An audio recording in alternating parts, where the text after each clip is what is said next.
Os gêmeos na cama, os gêmeos na cama. Como é que são gêmeos na cama? Tebecas, não sei que eu nunca provei nenhum.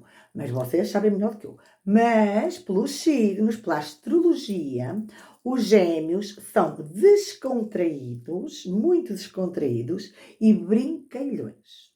Gostam de ser brincalhões na cama. Comigo já não dava, porque eu não gosto de brincadeiras em coisas sérias. Mas há quem goste.